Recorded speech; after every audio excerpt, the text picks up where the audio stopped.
just kind of feels like we were just on our last call, right? Time's flying, and I just want to say to this community, you continue to blow me away.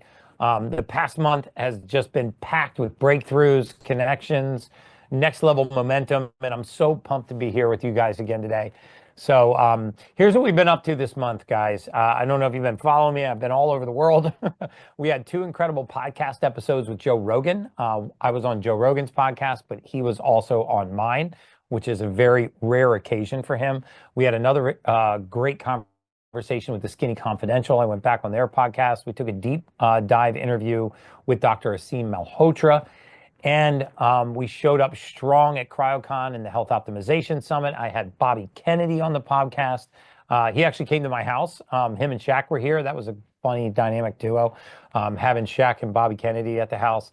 And right after that, I had a chance to visit Egypt and Dubai, which was an unbelievable experience. I hope you guys followed me on Instagram. I didn't even know that the king was actually buried in the middle of the pyramids, not underneath of the pyramids. But we crawled up this little 3-foot by 4-foot stone cavern that was like at a 45-degree angle right into the center of the pyramid, and it broke out into this beautiful atrium in the middle of the pyramids with a 60-foot high ceiling, 25, 30-foot wide walls, and this solid granite tomb that the king had been buried in. It was just an incredible experience.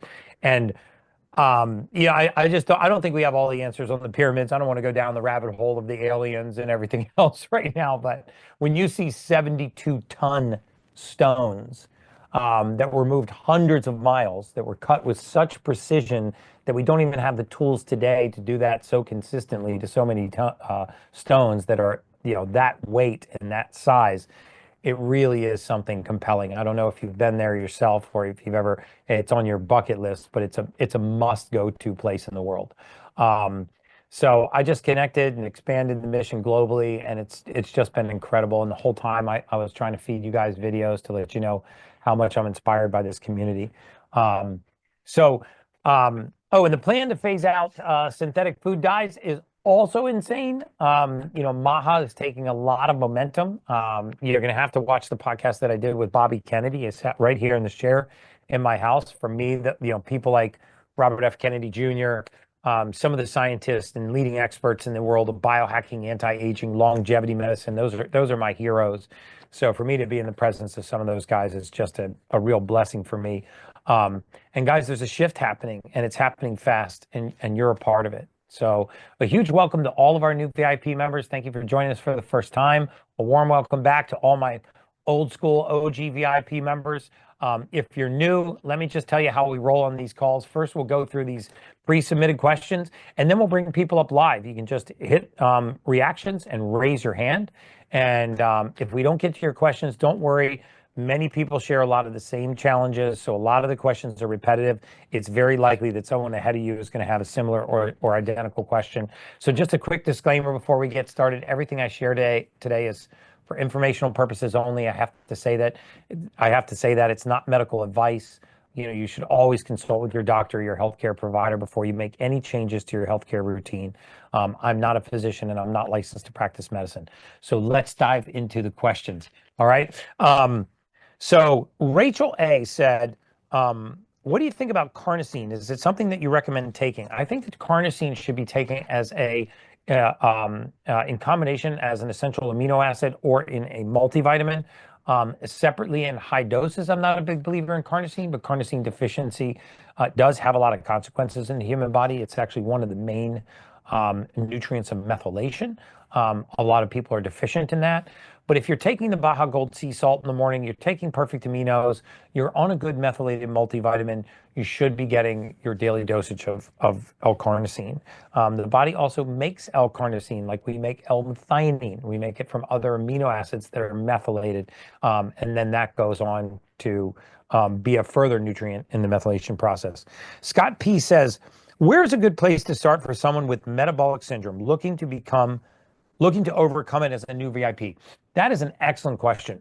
First of all, for those of you that don't know what metabolic syndrome is, it's any two of the five of abdominal obesity, high hemoglobin A1C, the 3-month average of your blood sugar, high glucose, insulin resistance, so elevated insulin relative to your blood sugar, high triglyceride, which is the amount of fat in your blood, low HDL cholesterol, and hypertension. You don't have to have all of those. You need to have 2 of the 5 to be considered to have metabolic syndrome. It is one of the fastest growing syndromes in the world. The United States of America leads the world in metabolic syndrome. It's now working its way down into prepubescent teens. It used to be something that was reserved for people in their 50s, 60s, 70s, 80s. It's now actually getting into our teenage population, which is one of the reasons why I'm so committed to MAHA. But if I was going to take a run at doing one thing that would have the highest amount of impact on metabolic syndrome, it would be the everything sugar test. When you get a it's called a glycemic profile, it will have 3 things. It will have glucose, which is the amount of sugar in your blood at that moment, and you should always do it fasted, meaning you should do the blood tests in the morning after you fasted all night. It will have something called hemoglobin A1C. Hemoglobin A1C is the 3-month average of your blood sugar, and it will have your insulin.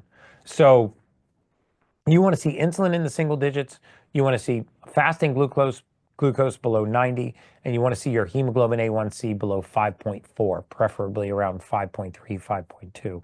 And if you can address those items by lowering the high glycemic carbohydrates in your body, by high glycemic carbohydrates, I don't mean just cookies, pastries, pies, brownies, things like that. I mean things that raise your blood sugar very quickly, which are generally the whites.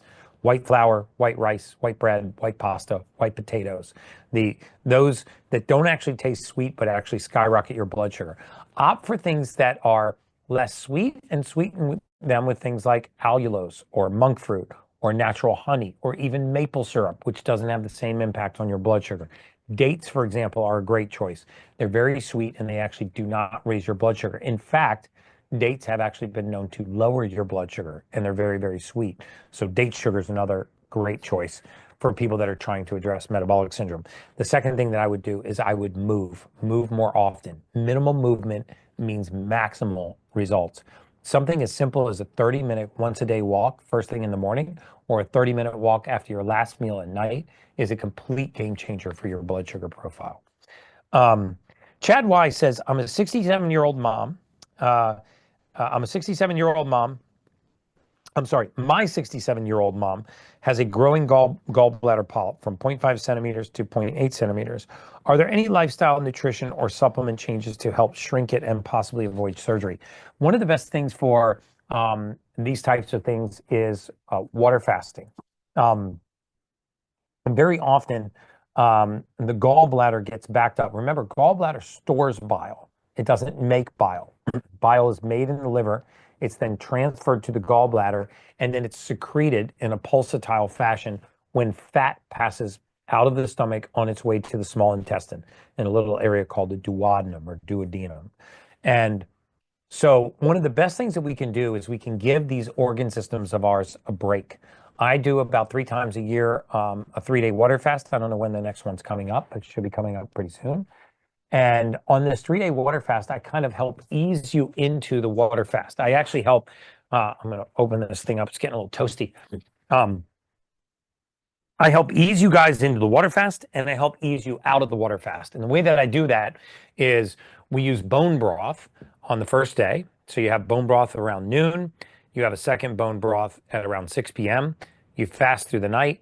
And then the next morning, you have your perfect aminos, your hydrogen tablet, water, and Baja Gold sea salt.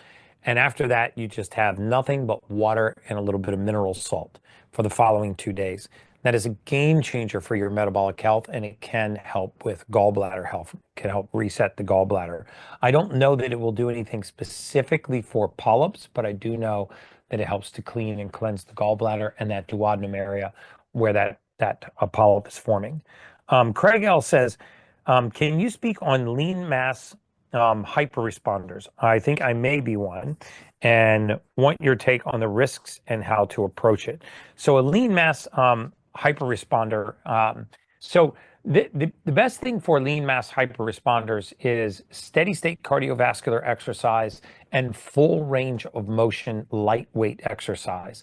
Hyperresponders usually don't do well with heavy weights. They usually don't do well with heavy compound movements like heavy squats, heavy bench, compound lifts like overhead snatches and Olympic lifts, deadlifts. They do much, much better with full range of motion, higher repetition, lower weight exercise. And by the way, as we age, mobility is more important than strength. Strength is very important in older ages, but not strength at the cost of low mobility. I see people in the gym all the time. They'll bench heavy, heavy weight and they'll only move the weight 3 or 4 or 5 inches, and then they'll re-rack it and they're really proud of themselves because it was a really heavy weight.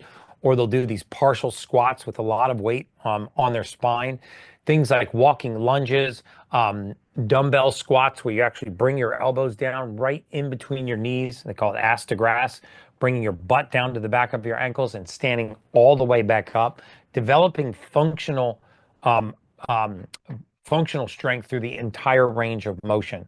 So for example, your bicep doesn't just curl your arm, it also rotates your arm. So if you were doing a bicep curl to start in an externally rotated position, internally rotate and then curl your arm is putting the bicep and all three heads of that muscle through its entire range of motion. You might have seen, and I think it's probably still up on my Instagram, that very often when I'm in a hotel or I'm traveling and there's not a lot of equipment around, I'll do something called 20-20-20, which is 20 rounds of 20 repetitions of 20 exercises. And so I put 20 body parts through the full range of motion with 20 repetitions in 20 minutes. And I have videos of this online. You can probably find it on the VIP community somewhere. If not, it's on my Instagram. And it's a way of putting every major muscle group in your body through its full range of motion in 20 minutes. And it sounds easy, but your first couple of you do this every minute on the minute. So when you start the stopwatch, you have to finish your first set of exercises within a minute. So if you do 20 push-ups, maybe you finish that in a minute and it doesn't feel like you're working that hard. Then you do 20 air squats and it doesn't feel like you're working that hard. Then you do 20 lunges. It doesn't feel like you're working that hard. But by the time you start to get into the latter stages of this, it becomes very challenging and you're actually trying to finish your 20 reps before the end of the minute. Hyper responders do very well with that type of exercise. My 18-year-old daughter has high liver enzymes, a clean ultrasound, and is being pushed towards gallbladder removal. Wow. She works out, eats clean, and supplements.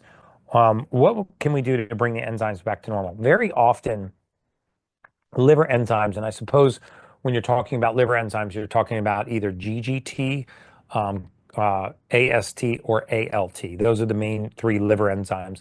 After they're elevated for a period of time, you'll also see an elevation in something called alkaline phosphatase. So liver enzymes are the first sign of liver irritation or liver inflammation. So something is irritating and inflaming the liver. So I would do three things. I would do something called an MGT test, mediator release test. Oh, sorry, MRT test, mediator release test. It is the type of food allergy and food sensitivity test that you can take that deletes your existing state of inflammation. So it actually shows you true allergies. We often think of foods that we are allergic or sensitive to as being ones that we have a reaction to. So like you're allergic to dairy, your nose gets stuffy, you get a lot of phlegm in your mucus in your throat, your eyes might even itch. But very often the foods that we are most sensitive to or even run mild allergies to don't give us the kind of symptoms that let us know that that food is triggering an allergy or a sensitivity. So the mediator release test is an excellent test. The second thing that I would think about supplementing with is a liposomal glutathione. A liposomal glutathione is where they take the glutathione and they put it inside of a liposome, which is basically a fat molecule. And they do this so that the glutathione can survive first pass metabolism. Remember that the liver makes glutathione. It's made from 3 amino acids. Glutathione is the major antioxidant, the most powerful antioxidant in the human body. This is why the liver makes it. And glutathione, believe it or not, resides inside of every single cell in your body. There is not one cell in your body that does not contain glutathione. Not one. Your eyes, your liver, your lungs, your pancreas, your kidneys, your brain, Every living cell in your body contains glutathione. It is a master antioxidant for detoxifying the body. The liver is very sensitive to toxic buildup. The other thing that I might consider are gut binders, things that actually bind histamines in the gut, like charcoal, activated charcoal, silica binders, or something called zeolite. These types of binders have a tendency to grab histamines and other inflammatory compounds from the gut and help excrete them so that the liver can start functioning again. But glutathione would be a big one, and I would look for a liposomal glutathione. My 60-year-old mom, Chad G, says, my 60-year-old mom is on keto due to family history of Alzheimer's. Great. Alzheimer's, by the way, guys, is type 3 diabetes. We know that it's insulin resistance in the brain.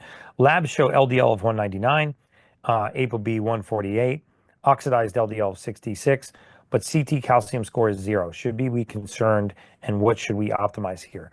No, I would not be concerned with numbers like that. The number that's really missing from here is triglyceride. Remember that it's not necessarily the amount of cholesterol in your blood that matters. It's the size of the cholesterol molecule. As cholesterol gets smaller, it gets more dangerous. As it gets larger, it gets less dangerous. In fact, it gets healthier. And so this is why there's very little, if any, link at all between elevated LDL cholesterol on its own and cardiovascular disease. You have to have a corresponding increase in triglyceride. So if you're concerned about those, I would try to lower the triglyceride level, the level of blood fat. And the way to do that is to reduce the amount of sugar in the blood. If your 60-year-old mom is already on keto, then she's already reduced her triglycerides, and those numbers make perfect sense to me. So I wouldn't be scared of that at all. Calcium score is 0. Yeah, and Alzheimer's. The keto diet was originally designed for people with epilepsy. It actually was found to be the lowest inflammatory diet on the planet. It's very high in something called beta hydroxybutyrate, a very clean burning fat source.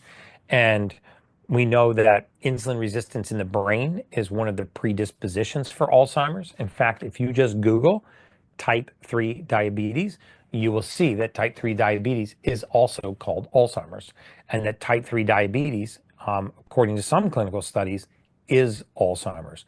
The neurofibrillary tangles and the amyloid plaques that are the hallmark of advanced Alzheimer's disease are not the cause of Alzheimer's. They are the byproduct of Alzheimer's. So you're already doing probably the best thing that you can do, and that's keeping your mom in a state of ketosis. Beth L says, 3 weeks of carnivore, sauna, ice bath, breath work, binders, and I've gained weight and I feel bloated.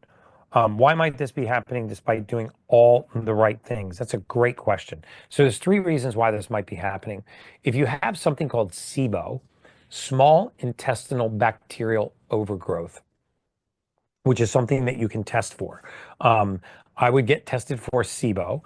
Also, if you are having acid reflux, because on a carnivore diet, which isn't, by the way, just meat, it's meat, fish, chicken, eggs, turkey, it's all animal products, raw cheeses, preferably grass-fed meats, pasture-raised eggs, free-range chicken. It's clean protein sources. So if you haven't been tested for small intestinal bacterial overgrowth, SIBO, I would do that. The second 2 things that I would do is I would actually go ahead and get your blood work done and look at your hormone panel. If you're gaining weight on a diet like that, which actually most people will lose weight on, it's because you are retaining water. And you think that you're getting fat or gaining weight because you're putting on fat, but you're not. You're probably putting on weight because you're retaining water. The number 1 reason, I assume your name is Beth, so you're a female. So the number 1 reason why this happens to women is because their estrogen begins to get too high. If you find that your estrogen is too high, what we call estrogen dominance, you can take something called DIM, D-I-M, diindolomethane. It's one of the best ways to bind phytoestrogens and get them out of the body, restore estrogen levels to normal, and let the water weight go away. So check for small intestinal bacterial overgrowth and a bacteria called H. pylori, Helicobacter pylori. The second thing that I would do is I would take digestive enzymes with each meal just to make sure that you're not having a problem digesting the heme and other things that are in meat products. And um, the third thing that I would do is I would um, think about a gut binder if you feel, or sorry, I would think about a DIM binder if you feel that your estrogen is elevated. Rhonda H. How do you stay focused on health and toxins without becoming anxious or obsessive, especially when loved ones don't share the same lifestyle? That is a great question. I run into this all the time. I think that healthcare is a very personal journey. I also think that we should lead by example. When your family sees you becoming healthier and therefore happier, more productive, better looking, um, in a better mood, those are things that they're going to want for themselves. There's an old saying that misery loves company. And very often, people that don't want to change don't want other people to change because it's almost a way for them to not have to admit that they're wrong or that they're uncomfortable or that they're where they are because of the choices that they've made for themselves. And so I would say ignore that. I just did an amazing podcast with Dean Graziosi, and a lot of you submitted questions for that. It is a great podcast for you to watch. And it's related to the mindset of doers and achievers versus people that stay in the status quo. It is absolutely fine for you to be concerned about toxins, pesticides, herbicides, insecticides, plastics in your kitchen, but you don't have to be obsessive about it. You just have to be consciously aware of it. And as your financial situation allows, put your money towards your environment, towards doing things that actually serve your temple. Do things, simple things like when you can afford it, get an under-the-counter 4-stage reverse osmosis water filter. When money allows, go to cookware like a Caraway cookware that gets the pro-inflammatory and toxic materials out of your kitchen. Get rid of your plastic cutting boards. Get rid of the glued wood cutting boards. Get rid of the plastics that you're using as spatulas in high heat environments. Get rid of the Teflon cooking pans. You don't have to do it all at one time, but this is just such an amazing journey, and this is such an amazing community that it's the little things that we do that have a demonstrative difference. You don't have to get all the plastics out of your kitchen on day one. Just work your way towards being as plastic free as you can. You don't have to filter all of your water all of the time. Just work your way towards having a place in your home that has water filtration. So it's these little small habits that make a huge difference. When you can afford it, buy organic. And then eventually you're going to want to do the testing to find out what's in your blood, something like a Vibrant Wellness test. And then you can go about doing things to get rid of it. Natural things that are, very inexpensive, things like dry sauna, taking higher doses of glutathione, sweating naturally, staying hydrated with minerals. All of these things activate our own natural detox pathways and don't cost us a lot of money. All right, a couple more questions. Tania B says, can you talk about cervical dizziness and ways to strengthen neck muscles while relieving symptoms? Yes. So cervical dizziness can come from a whole bunch of different places, but more often than not, it comes from the highest cervical vertebrae, which are called the atlas and the axis. These are two vertebrae. They're very, very specialized. They have condyles. They have these rocker arms that fit into these condyles in your skull. Finding a really good chiropractor who understands how to align the axis and atlas can be a game changer. The second thing you can do to build neck strength is to actually lay on your back on a bench or a couch and just do nothing other than hang your head off the back of the couch or the chair. When you become stable enough to hold your head in this position with your shoulders on the couch, just start to rotate your head as far as you can to one side and rotate it back to the other side. And if that doesn't cause you pain, get to the point where you can do 20 rotations to each side and 20 yes nos, because you're exercising a muscle called the SCM, the sternocleidomastoid. It's because it originates at the sternum and inserts into the mastoid. It's called the sternocleidomastoid. This is what actually keeps your head from carrying forward, because a lot of cervical pain, especially radicular pain from poor cervical alignment, comes because our head begins to translate forward. I forget exactly what the physics calculation is. I used to know what it was, but if you took a bowling ball and you held it against your chest, for every inch that you move it away from your chest, it becomes exponentially heavier. It starts to leverage itself. And so this is what happens to your head. Your head's really heavy. And so as it translates forward, as your chin translates further over your chest, this throws your neck out of alignment and causes a lot of radicular pain. So it's very easy to strengthen your neck. All you need is a chair or a bench or a couch that you can hang your head off. You can start with static hangs, go to rotary hangs, and then go to yes nos. You'd be surprised how fast the neck muscle will respond. In fact, the neck is like our quads and our biceps and our chest. It actually responds very quickly to load. So as you start to load it, it strengthens very fast, faster than the majority of muscle groups in the body. Antonio L. Struggling with gut issues, food intolerances, and MTHFR gene expression. I've lost over 80 pounds since 2021, but feel stuck again. How do I heal my gut and keep progressing? So here's how I would start healing your gut. First, I would switch to a whole food diet. I would be eating all entirely whole foods. You have to get all of the processed garbage out of your diet. So anything that's minimally or heavily processed, those are foods that have to go right away.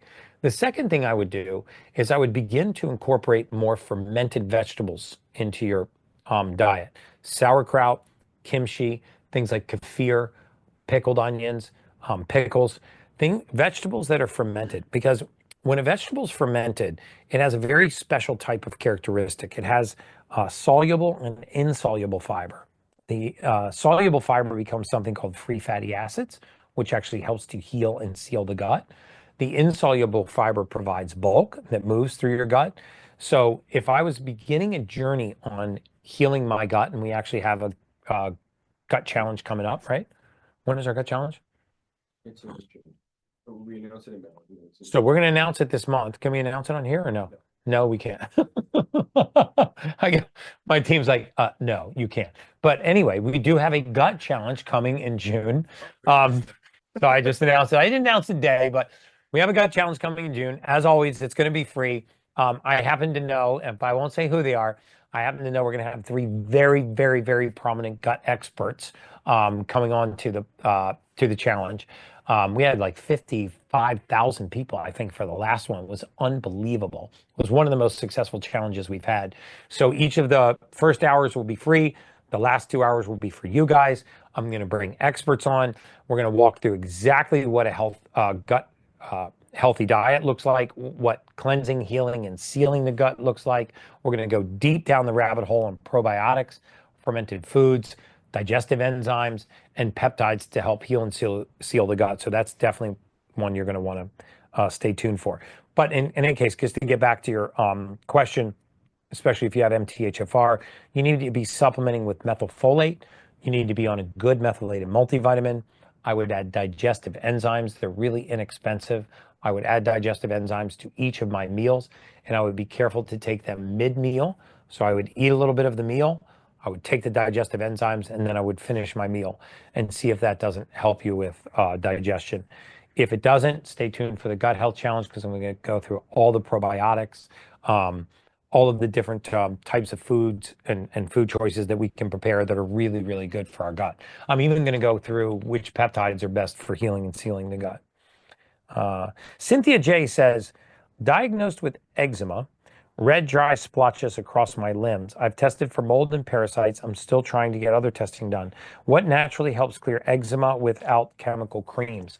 Well, there is a cream, and it's not a chemical cream. It is an ivermectin cream. You can actually get this at a veterinary supply place. Ivermectin creams are really good at healing eczema, healing psoriasis, healing rosacea. In fact, ivermectin cream is FDA approved for healing rosacea. So it has an FDA clearance. I don't consider these to be corticosteroids or have long-term downsides like a lot of topical corticosteroid creams, cortisone creams, things like that, things that have hydrocortisone. I'm a huge believer in ivermectin. In fact, I think that people should be doing parasite cleanses once or twice a year, just taking an ivermectin and fenbendazole to actually clear parasites from our system. Most countries do this routinely anyway. It's actually a part of their healthcare system, like in India, Japan, China. They regularly embark on regular parasite cleanses. So think about getting an ivermectin cream, topical ivermectin cream that you can apply to the eczema area. Also, believe it or not, bathing in hydrogen water is excellent for eczema. I have a hydrogen nano bath. I'm actually working on getting a relationship with a company that makes these hydrogen nano baths so I can import them and distribute them. I haven't gotten that finalized yet, but as soon as I do, I'll let you know. But until then, I would really consider an ivermectin cream. Sarah J says, my Whoop shows low recovery scores, and I've noticed gut issues on those days. Could poor recovery impact gut health, and how do the two connect? Actually, it's the gut health impacting the poor recovery. So when you have a night where you have gas, bloating, diarrhea, constipation, irritability, cramping, what's going to happen is something called histamines, these inflammatory factors, are actually made in our gut. If you ever notice, whenever you eat something bad or you feel sick or you get the flu or you're feeling nauseous, the very first place that you feel that is in your gut, because this is where your histamines are generated. And so when you go to sleep at night and you've eaten too close to bedtime, what generally happens is your digestion slows and histamines begin to pour out from your gut. High levels of histamine interrupt your sleep scores. So one of my cardinal rules is try not to eat anything solid within 2 hours of bedtime, preferably 3, but 2 hours is more reasonable. So if you go to bed at 10 o'clock, eat your last meal, meaning finish eating your last meal by 8 p.m. at night, and I'll bet you'll see that correlation in your Whoop scores go away. All right. That's it for questions, right? So this is my favorite part where we actually get to the live Q&A. Awesome. Hi, Tara. Hi, Gary. So nice to talk to you. Oh, it's nice to talk to you too. I've waited a little bit to be able to ask this question, so I'm very, very excited. Okay, good. Yeah. I'm excited for you. About, let's see, 7 years ago, we moved to Uganda. We were there for 4 years. During that time, I noticed pain in my breast with cancer. I mean, with caffeine. We came back in 22, and I was diagnosed with breast cancer. Ended up being about 8 centimeters. Wow. It just blew up with stress and all the other things. I threw everything at it that I could afford, and really did a deep dive into like how the body is able to heal itself, and relying on God for what He can do and all of the things. By the time I was supposed to have a mastectomy, I asked them to scan it, and they said it was gone. They said it was calcification. Wow. So I once again said, okay, God, what should I do? And I did it anyway, but there was some left, like 2% to 5% of cells, because it was so spread out. Today, I have problems with hormones because it forced me through menopause with chemo. But nobody will touch me to address the fact that I cannot sleep, that it's hard to lose weight, all the things that happens whenever you get to this place. I've contacted concierge doctors. They won't touch me because they're all scared of giving hormones to anyone that has had breast cancer. Right. So I'm trying to figure out, how do I navigate this? Are you back in the States, or are you still in Uganda? I am. We're in close to Nashville. Oh, you're close to Nashville. Okay, great. So 3 things. Number one, first of all, congratulations. That's the power of the human body and what God gave us, not what man makes us. So congratulations on beating that almost entirely on your own. So our clinic director, Dr. Carrie Sarda, is a board certified OBGYN. I will make certain that I personally get you an appointment with her.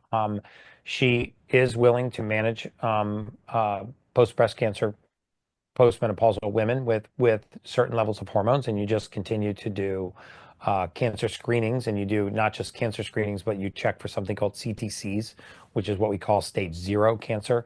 These are circulating tumor cells that would appear long before a nodular tumor would appear. She has successfully done this with a number of patients. I don't know 100% that she'll go forward with your case, but I can virtually assure you that she will. She's also she's board certified OBGYN. She also has 2 master's degrees in functional medicine. So she's way ahead of the curve and understands the relatively low level of risk in properly balancing hormone with women who have previously had breast cancer. Hormones do not cause cancer. Agreed. Or else Why would we have everybody that? would have cancer. Exactly. And you would have a higher risk premenopausal than you do postmenopausal. But Yes. because there are some indications that if you had cancer, certain hormones like high levels of testosterone could exacerbate its growth. That's why most physicians avoid that area entirely, because it's outside of what they call the standard of care. But she believes that this is a case-by-case basis. And so I'll make sure if you send your contact information to info@theultimatehuman.com. My team's paying attention right now. I will personally make sure that you get an appointment on Dr. Sarda's schedule, and she can look at your entire hormone profile and help you get fixed up. Because I know what torture it is to try to sleep when your hormones are all out of whack, especially when you have no progesterone. And you just lay awake ruminating all night, and you wake up fatigued and exhausted, even though you've supposedly been sleeping for 6 or 8 hours.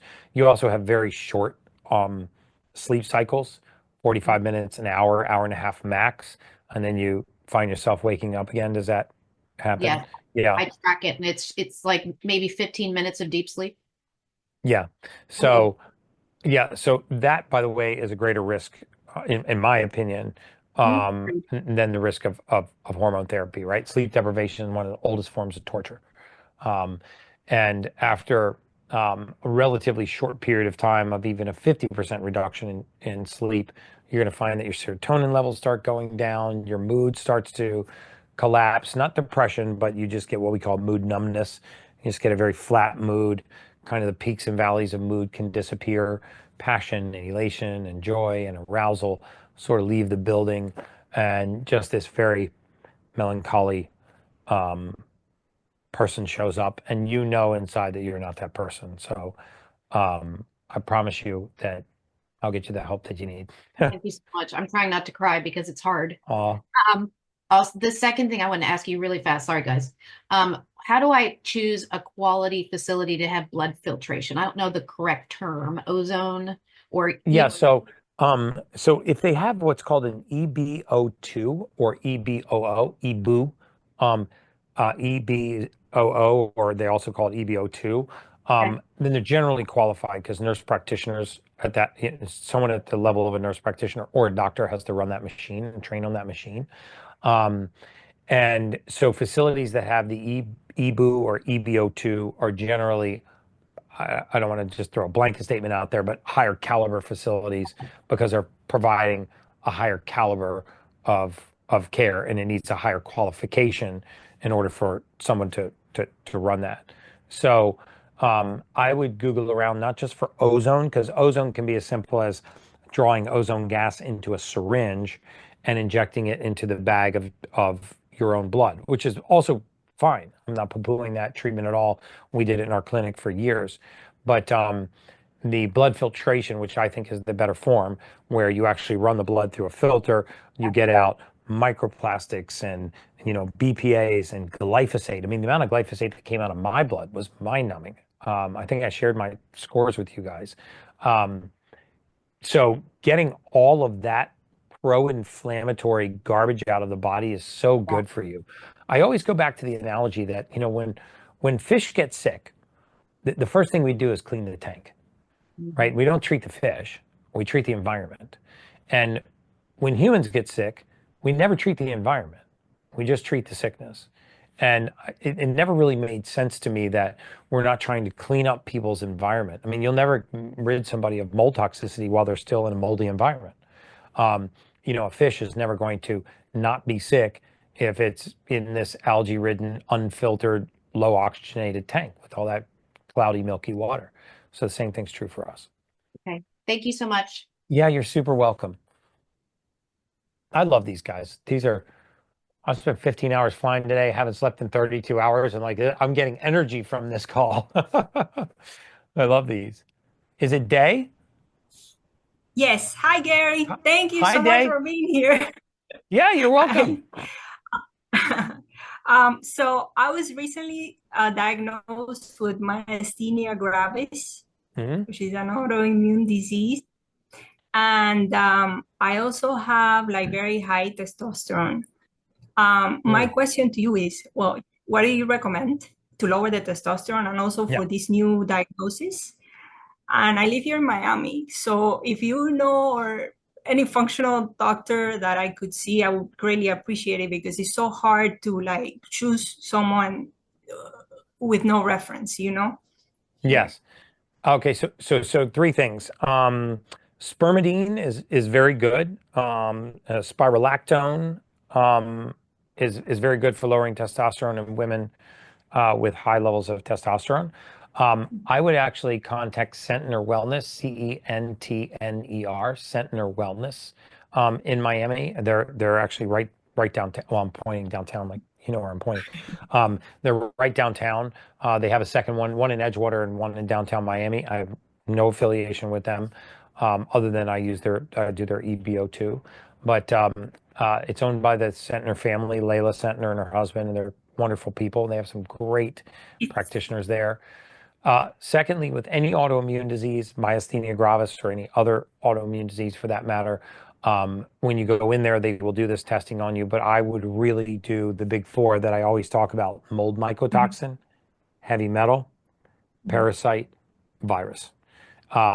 Because before we accept that the immune system has made a mistake, let's make sure that it's not after a villain that we can help it catch. And so I would be doing, you know, I would certainly be doing that test, and Center Wellness is you know very skilled at doing that. You said it was CEN? CENTNER, like cent, like a penny, 1 cent, Centner Wellness Okay. in Miami. All right. All right. Thank you. You're super welcome, Day.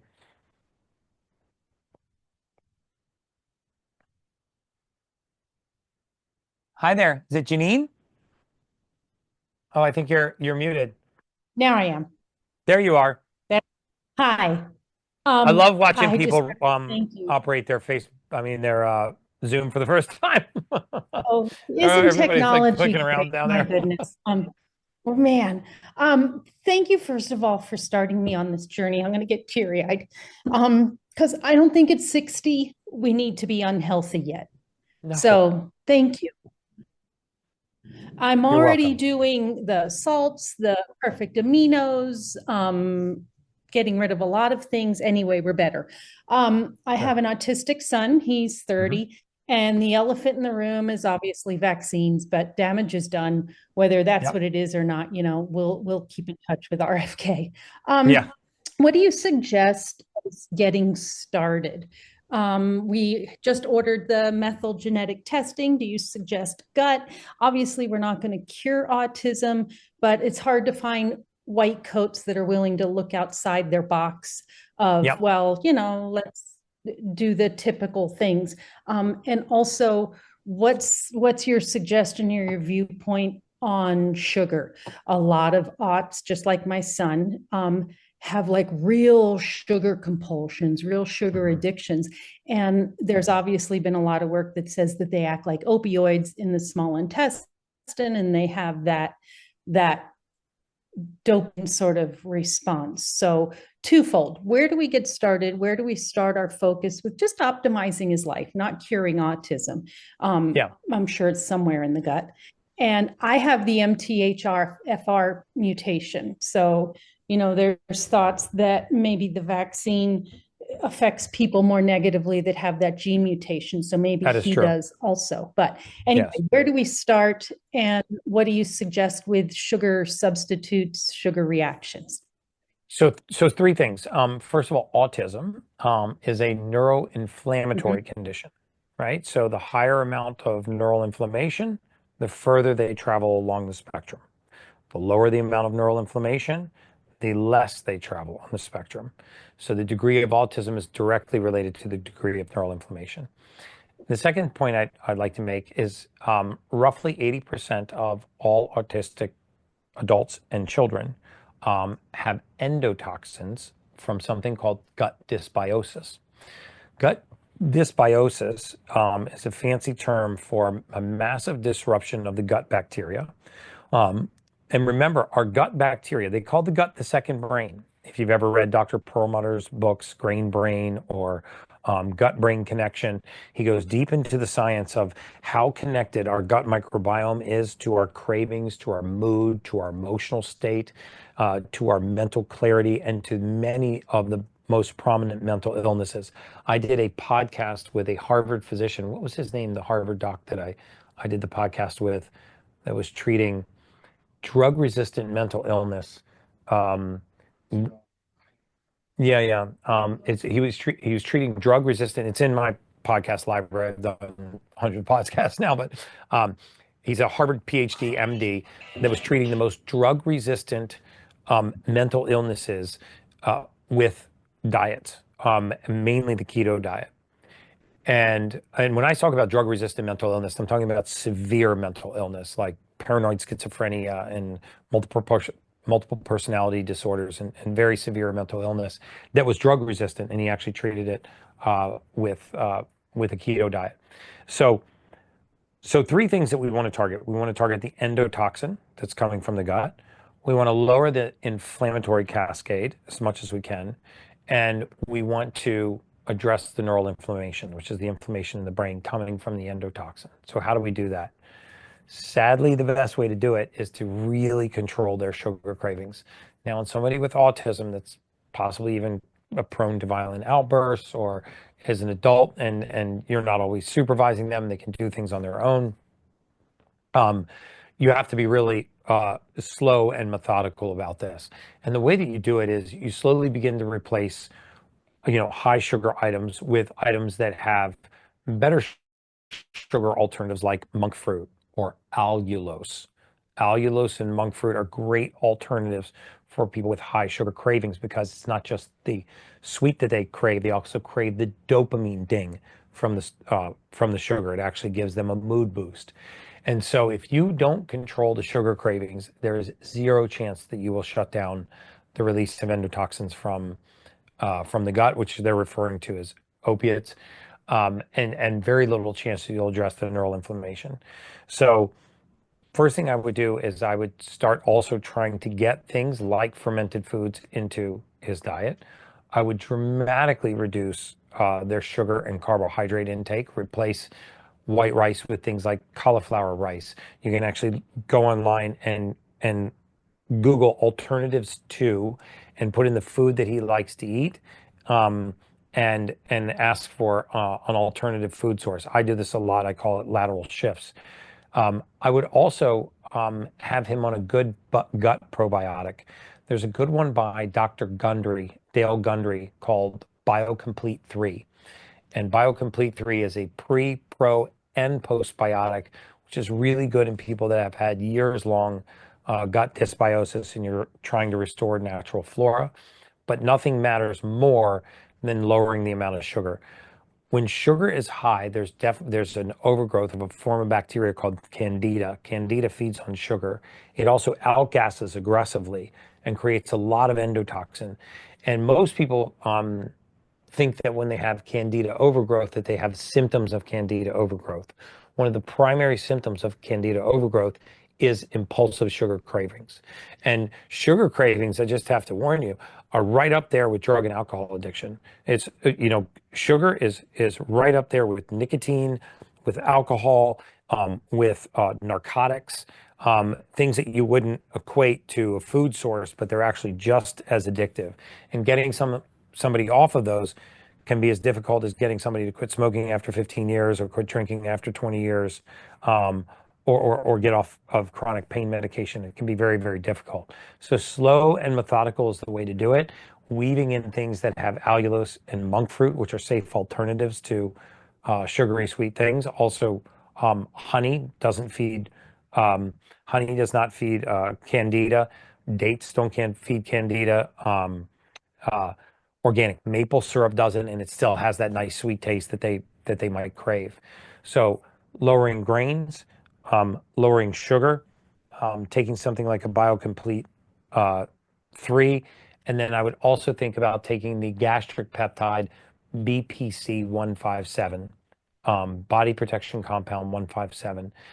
You can actually order it from Integrated Peptides or from Peptide Sciences online. They make a very good version. And 1,000 milligrams of that twice a day. So 2 capsules twice a day would be the dosage to heal and seal the gut. What's that do? That is a gastric peptide, and it helps to heal and seal the gut. It helps to calm down the inflammation in the gut.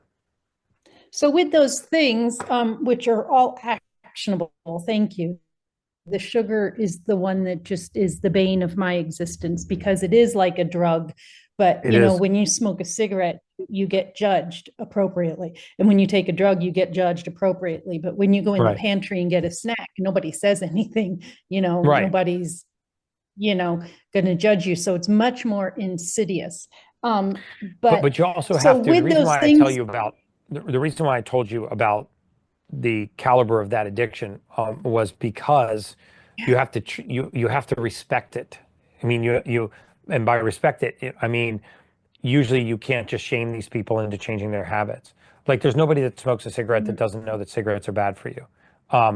So by reminding them of how bad it is for them, it usually doesn't make them quit. And the reason why I'm telling you the caliber of the addiction is so that you kind of know what you're up against. So that like the shame game will not work. You have to slowly work on getting those kinds of things out of the house and out of the diet. Just like reducing the number of drinks or reducing the number of cigarettes, you need to slowly walk them off of this. They'll never quit cold turkey. You'll never shame them into doing it. They'll binge behind the scenes because the addiction is that strong. And in autistic men and women, it's even stronger. Because they don't understand. They don't know that they shouldn't be eating this, or that I need to not eat that and eat this instead. The substitute thing needs to just be. But if you got sugar and folic acid out of his diet, you'd have a completely different person in the house. Folic acid, you said? Folic acid. Sugar and Folic acid is in your fortified or enriched foods. It's in everything. Yeah. So just get rid of the fortified or enriched foods. Yeah. So do you think that maybe then gut testing is not necessary if maybe these are more actionable things to do first? I don't think that gut testing is necessary. I think if you do these things first, and then you can do gut testing down the road, because you want to give his gut time to have the bacteria normalize. If you test it now, the bacterial flora is going to be way off. I can just tell you that. Someone that is autistic that's created endotoxins for more than a decade and has a sugar craving that is that intense is already in a highly inflamed state. So these are things you can do right out of the gate without testing, and then test down the road. Yeah. Okay. Thank you. Awesome. You're super welcome. I love how gracious you guys are. So this is such an amazing group. Hi, Heather. Hey, Gary, how's it going? I'm doing super well. How are you? Doing great. Welcome home. Thank you. And thank I was starting to forget where I was in the world. Yeah, you're back home. I know you're probably still a little cognitively blurred. Yeah, I am a little cognitively blurred. Yeah, but that's okay. And I appreciate you having this in the afternoon. A lot of times, I'm here in Los Angeles, so you have it in the morning, and my husband and I are usually in our pajamas, and he's the one in the background trying to hide. And then I think I busted him before. You remember him? I'm like, hey, you out of the camera. I see you. Yes, I know. I think I did bust him before. Yeah. And just real quick fun. So we were at Erewhon the other day, and I don't know if you can see, this is the Gary Brecka Yay, you got the Gary Brecka smoothie. smoothie. And then, yes, and the guy was cracking up because he was giving me a thumbs up in the background. So we did a Oh, little that's cool. smoothie. And you were That's so listening cool. right above the Hailey Bieber smoothie. You were I know that Haley Bieber one's junk. I text Haley all the time. I'm like, Haley, how are you doing this? Because She's making it- she has one better. and Kendall has one. Yeah, she's made it a lot better. It's way healthier than it was about. Yeah, good. At first, it was just a sugar bomb. She's I used to tease listening. her about it. She's listening to you. So my question is going to be on behalf of my 27-year-old daughter today. So she went to UCSB, and while she was there, like for 3 years straight, a bunch of the girls lived in a house, like, 2 blocks from the beach.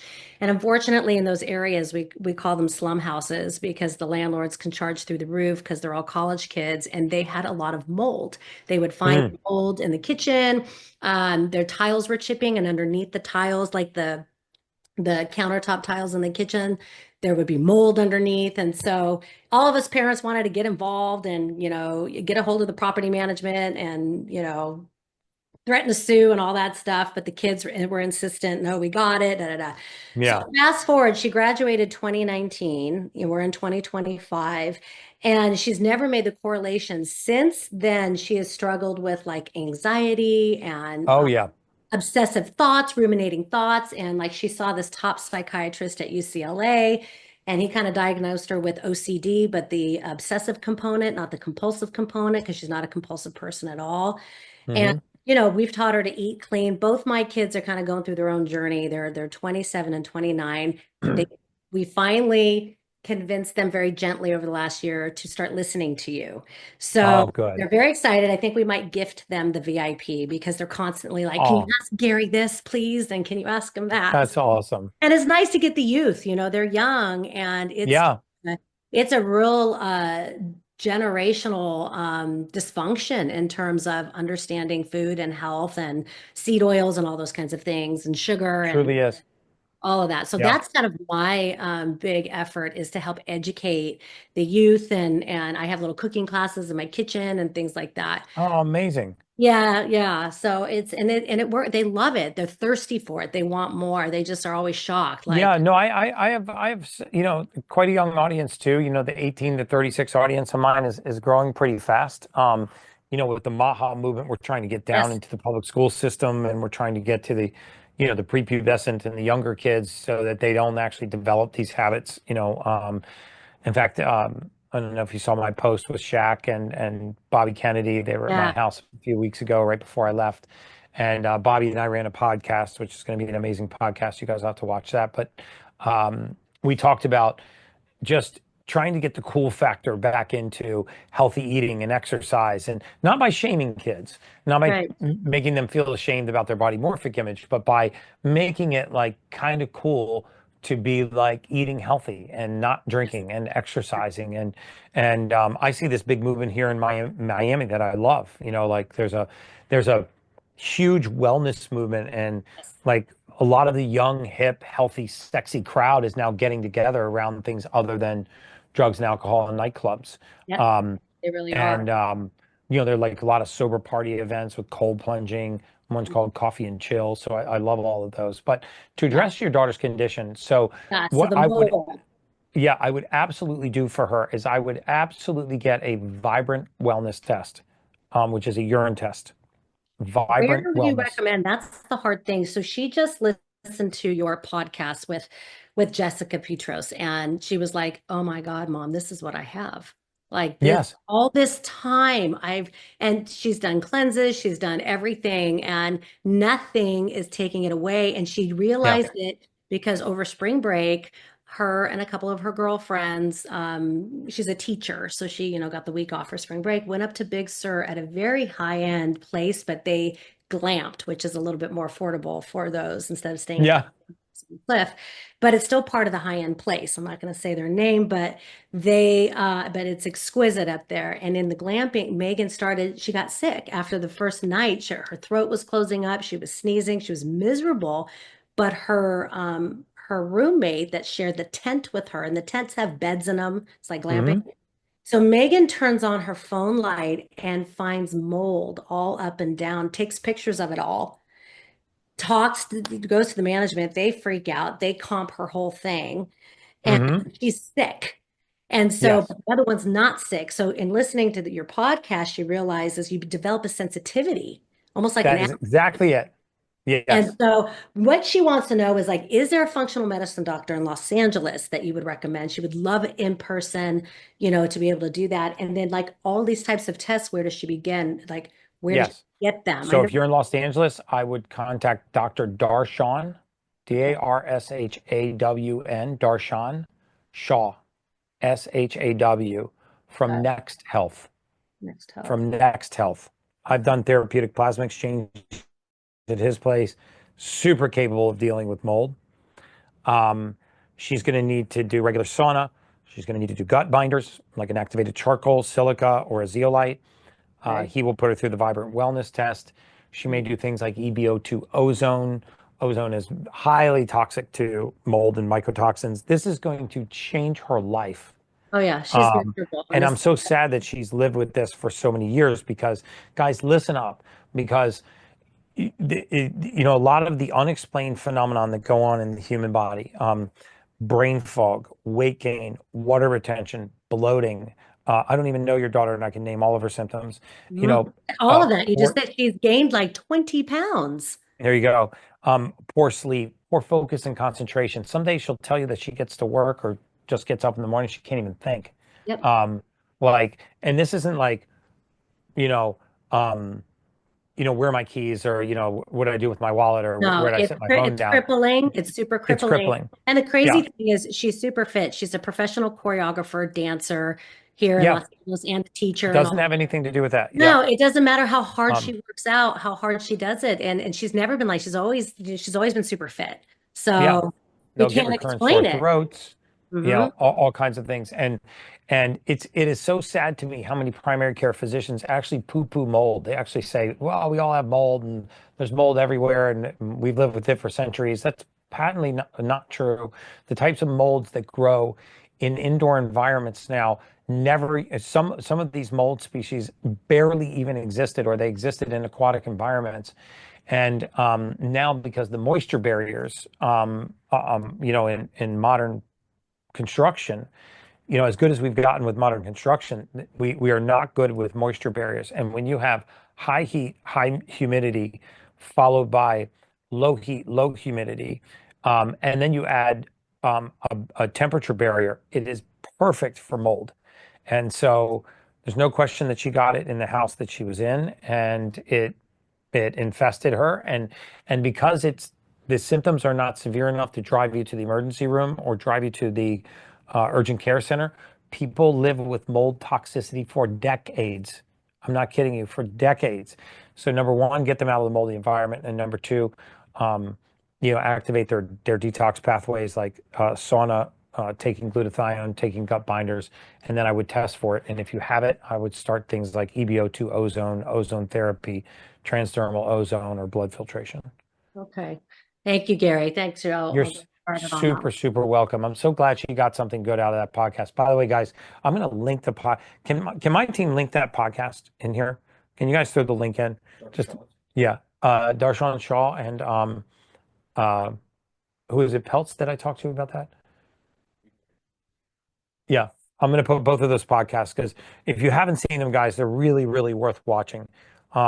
Because sometimes when you watch podcasts that I do, which is why I try to interview the leading experts, and a lot of times we'll talk about the characteristics of certain conditions, and I'll hear all the time from people like, oh my God, I felt like that woman was speaking to me, or that guy was speaking to me.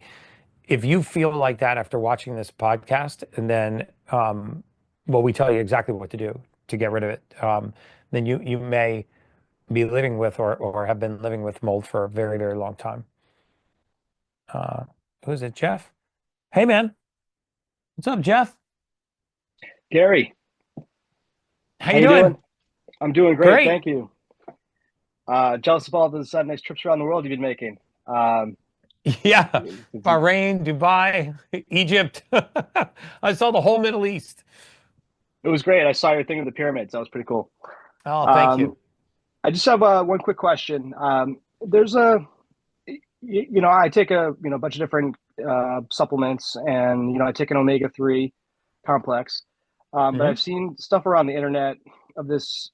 It's almost like a new fatty acid, or they call it the fatty Fatty. 15, fatty Mhm. 15. And what do you know about that? And is it a is it something that I don't feel like it replaces, like taking omega-3s, but does it is it a Yeah, complementary yeah. thing? Fatty 15 can be a What are your great thoughts around all that? complement. So my favorites are the omega-3s, which are the DHA or EPA, DHA or EPA fish oils. Um, my second would be black seed oil. If you can tolerate that, that's an amazing omega-3 fatty acid. By the way, it is uh, toxic to mycotoxins and mold. So if you're one of those people that actually suffers from mold, black seed oil is the place to get your omega-3 fatty acids. And then there's fatty, and I think the fatty is great and is an additional complement. Um, it is an additional complement to your fatty acid supplementation regimen. But when I would implement something like fatty is if you actually done a fatty acid profile and you actually find that you're deficient. You can actually do a phospholipid profile. You can actually look at your blood and you can look at the different fatty acids. It'll look at linoleic acids, oleic acids, the different fats that are in your blood and actually in your cell membranes. And if you're deficient, then you can add a fatty. Um, What's interesting is a lot of the claims are drawn out to be broad claims so that uh, like everybody can take it, everybody can benefit from it. Certain people will benefit from it, and certain people will just be throwing their money away. When we know that things are essential, like essential fatty acids, everyone can take all 9 of the essential amino acids, the essential amino acids. Then there are essential fatty acids, EPA and DHA. Those are essential for life. So I would rather cover those bases first. And if you do a fatty acid profile and you're deficient, fatty's fine. And if you have the money to spend and the money's not a big deal, you can add fatty. I don't have an issue with it at all. So long as you're taking a good EPA, DHA fatty acid. Okay, appreciate that. And then, with DHA and EPA, are there what are the like milligrams or the recommended of that, like for the It's average it's person? usually on the bottle. They come in different sizes. One of the things I do is I take the fish oil capsules. If you get Mm, if you get the capsules, um, I think the one that I take is called Thorne Super DHA. I think is what it's called. You can put them in the freezer, and then you can actually swallow them when they're frozen. That'll avoid the fish burps. So you actually can put your bottle of fish oils, because a lot of people are like, I don't like the fish burps or it tastes fishy to me. But if you freeze them, the capsule, the fat will freeze or nearly freeze, and you can swallow the frozen capsules, and then it will dissolve and thaw in your gut, and you'll get no fish burps. You won't even know that you swallowed the capsule. okay, I Super appreciate it. EPA, it's called. Sorry, that's the one I take. All right, thank you, Gary. You got it.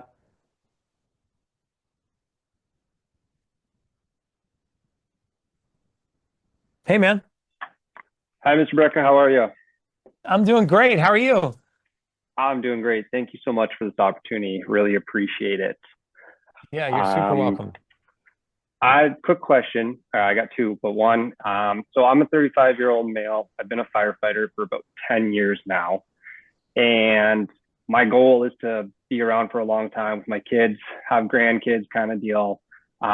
But with the exposure rates in firefighting, I'm wondering, is there anything you recommend I can take / do to help my body, combat the chemicals / poisons that I'm going to be absorbing, inhaling Hmm. kind of deal? Like we had a massive chemical explosion several years ago that I was at, and there were like neon colors of smoke, water coming out of this thing. And so I was just kind of like, I hope this doesn't bite me in the future. Hmm. Yeah. So there is. I'll start. Yeah, so let's Sounds start with good. the least expensive. What you can do is expose yourself to regular sauna as much as possible. Your natural detoxification pathway. You can take a daily glutathione, a liposomal glutathione, like Row Nutrition's glutathione, RHO. Nutrition's glutathione, or a topical glutathione spray like Gluterol, which is a topical glutathione that you spray on. Make sure that your body is eliminating toxins on its own as best as you can. And then you can stack on top. Those are really very inexpensive. Then I would stack on that mineral soaks. Okay. Baja Gold has a very good mineral soak. It's not expensive. There's another one that is specific for respiratory conditions called EP Solution, EP Solution, like Epsom salt, but it's EP Yep. Solution. This one is actually done. They've done clinical trials with these, with the different mineral oils that they put in them.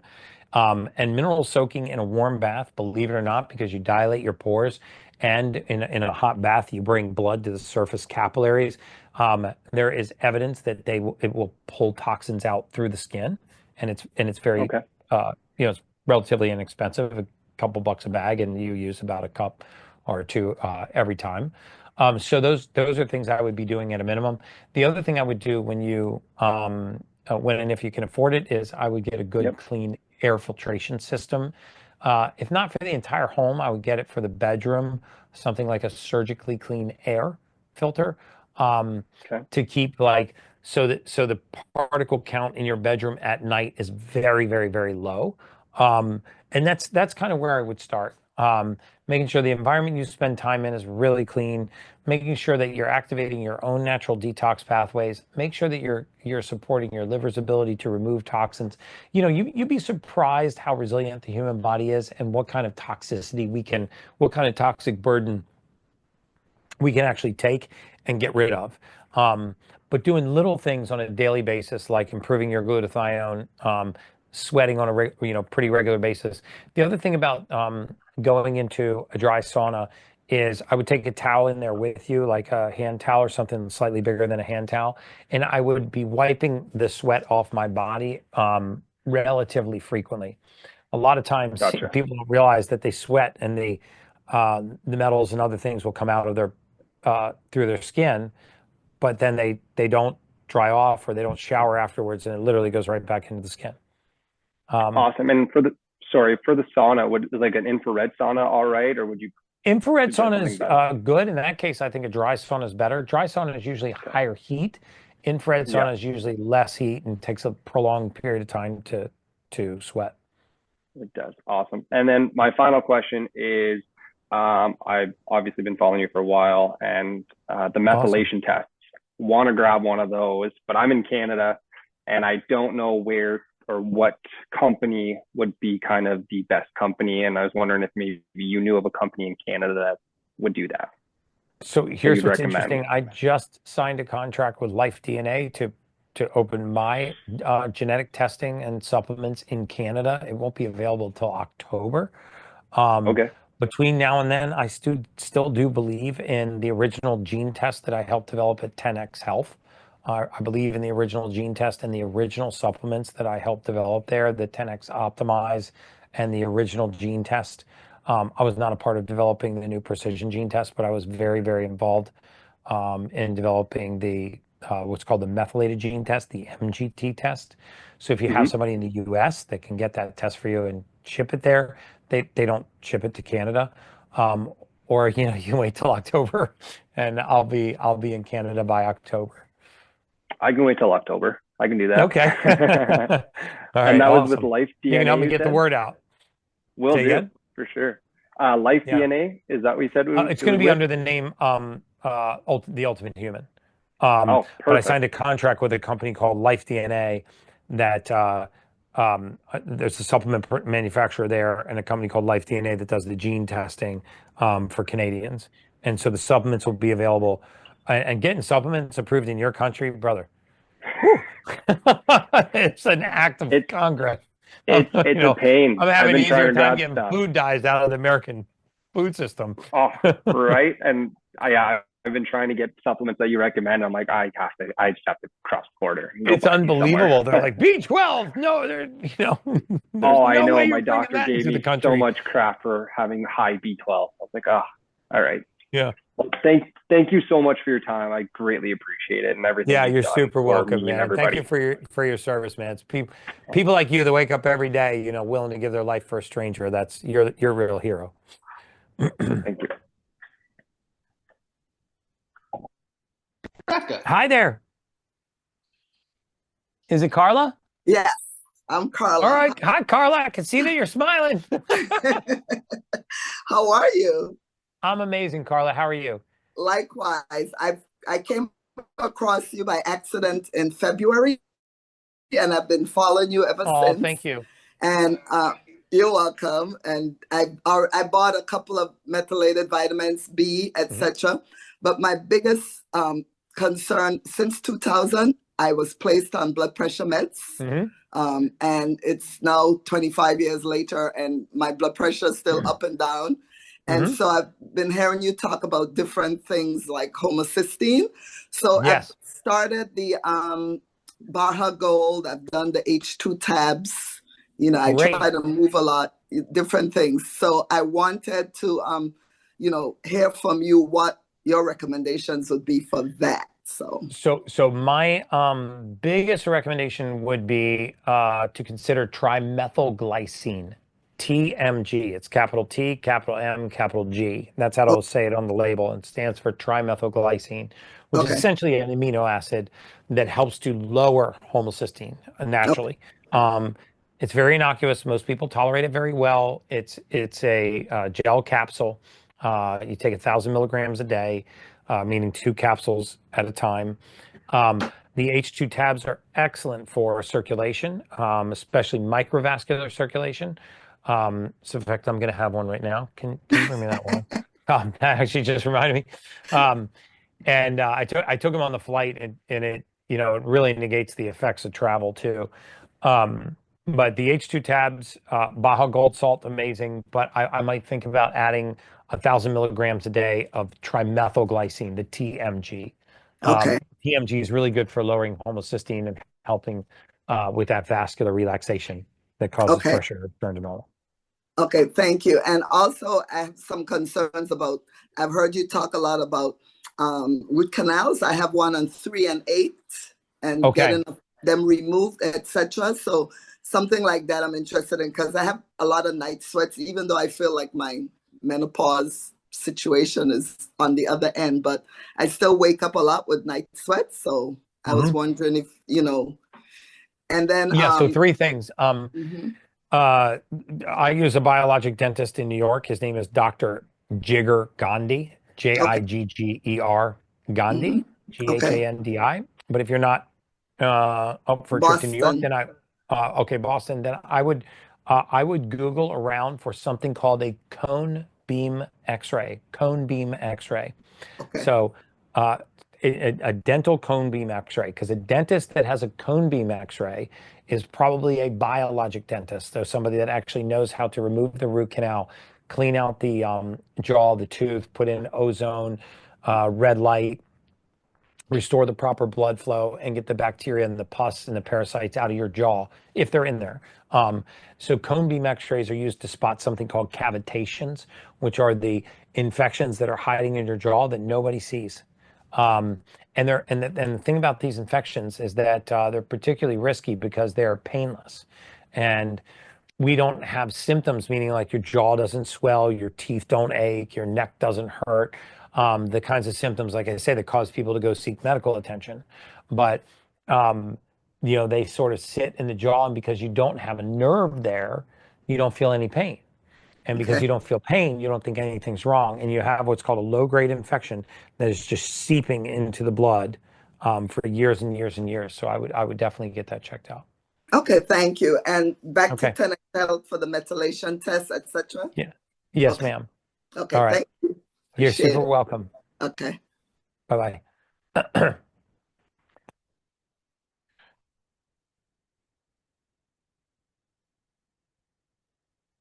Hi, Robin. There you are. Blessed and honored to be able to ask you a question. Hopefully you can. Thank you. So, yes. So I was diagnosed with MS in 2020. Mhm. right at the shutdown of COVID, which at first it was a panic, but it turned out to be a huge blessing in disguise. I knew right away I didn't want to do pharmaceuticals, so removed gluten, removed dairy, removed eggs, removed processed sugars, changed everything, quit smoking. So all the things that you should do to lower cholesterol, except since then my cholesterol's been climbing. Mhm. However, whenever that's going up and it's consistently going up, my ratio's gotten better. Good. That's Yeah, perfect. I wouldn't so- worry about that then. So just kind of ignore it. Is there any explanation as to, I mean, and Yes. As sugars go down, triglycerides fall, and your ratio improves. So if you've been careful about not eating a lot of sugar, then your triglycerides are falling and your ratios are improving.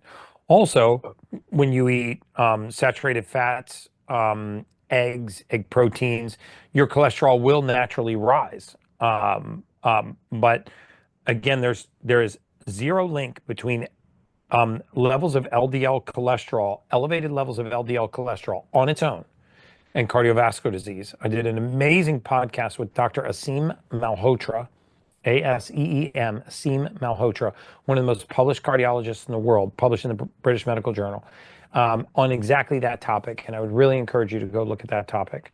The other thing I would encourage you to do, since you mentioned MS, is there's a very interesting study published on postmortem autopsies in multiple sclerosis patients.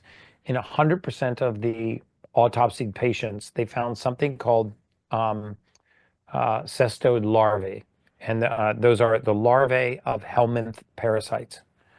In 100% of the postmortem, and you're welcome to look the study up. Just Google postmortem autopsies in multiple sclerosis, helminth, Helminth, helminth parasites, and the study will come up. And so these are what's called cestode larvae. They were the burrowing larvae that called the immune system to that location. One of the ways to combat that, and I know you didn't ask this question, but just in case anybody's listening that's been down this road, is to take an actual parasitic supplement that is good parasites called TSO 1000 or TSO 2500, which represents the dosage of friendly helminth parasites, which restores the natural balance to the immune system. And it's all explained on the TSO website. I have no affiliation with them at all, but if you go to the TSO 1000 or TSO 2500 website and you read about the usage of these positive parasites, these helpful parasites in conditions like autoimmune disease, specifically multiple sclerosis, I think you'll be very, very surprised. thank you. You're super welcome. Bonus information. Just so is that something that's tested in the the parasite in a how would I be tested for that? You can do a parasite test and it tests for the outgassing from those parasites. Yeah. Okay, great. All Thank right. you. Sure, you're welcome, guys. Or you're welcome.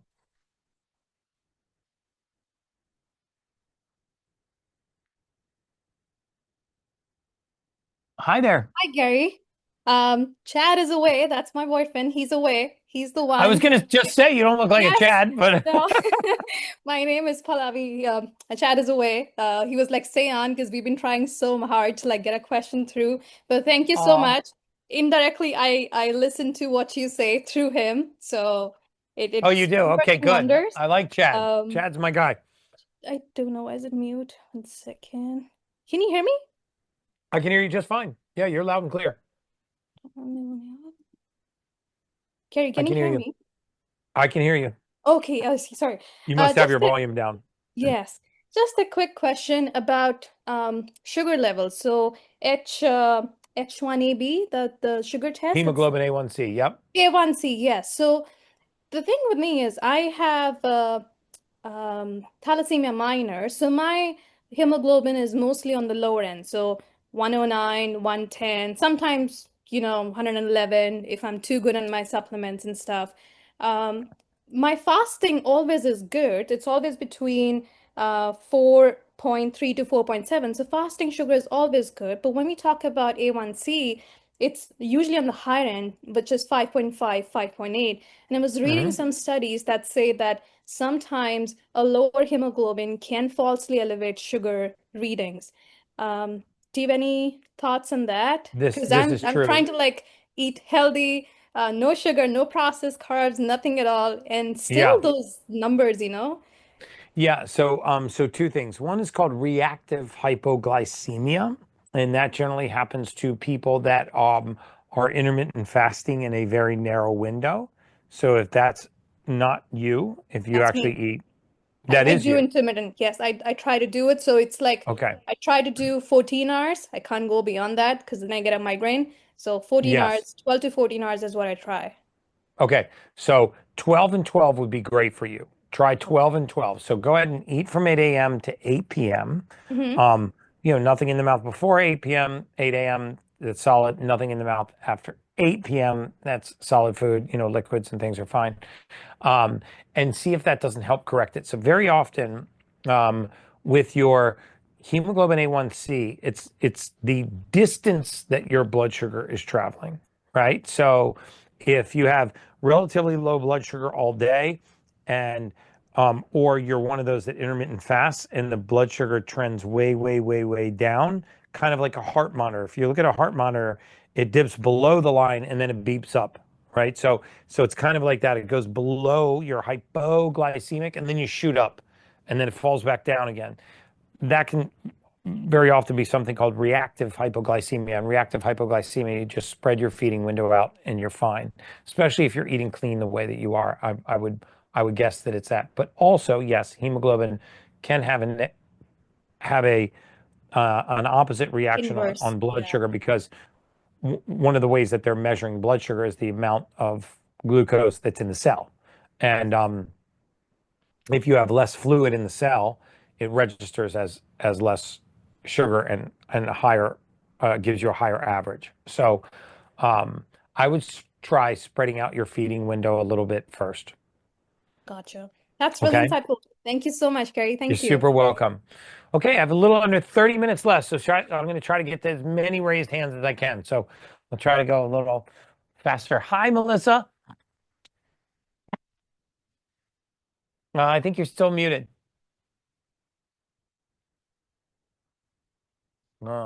Usually on the bottom left-hand side. Little picture of the microphone down there. Still muted. I can see you. Ah! Yeah, if you take your cursor and go to the bottom left-hand side, there's usually an image of a microphone. And if you click on that, it should unmute you. It shouldn't be anything on our side keeping her from unmuting, right? Okay.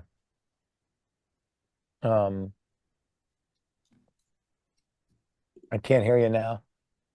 No, it's still showing me on the screen that you're muted too. We'll just come back. All right, we're gonna come now. You shut your camera off. We'll come back to you, Melissa. We're not gonna forget about you. Hi, Peggy. You're muted too. There we go. Okay, can you hear me now? Yeah, I can hear you loud and clear. Okay, well, thank you. You almost scared You're me. welcome. Okay, well, I have a couple of questions. I'm a little confused concerning your purification system. I'd seen one of your videos where you talked about the one you have that has the ozone button or whatever, and you leave the Yes. house. And then when I checked with your people there, they recommended the clean air that you mentioned. So what's the difference in? Can you tell me more about that? So the surgically clean air is actually a less expensive unit, but it also has the ozone setting. Oh, really?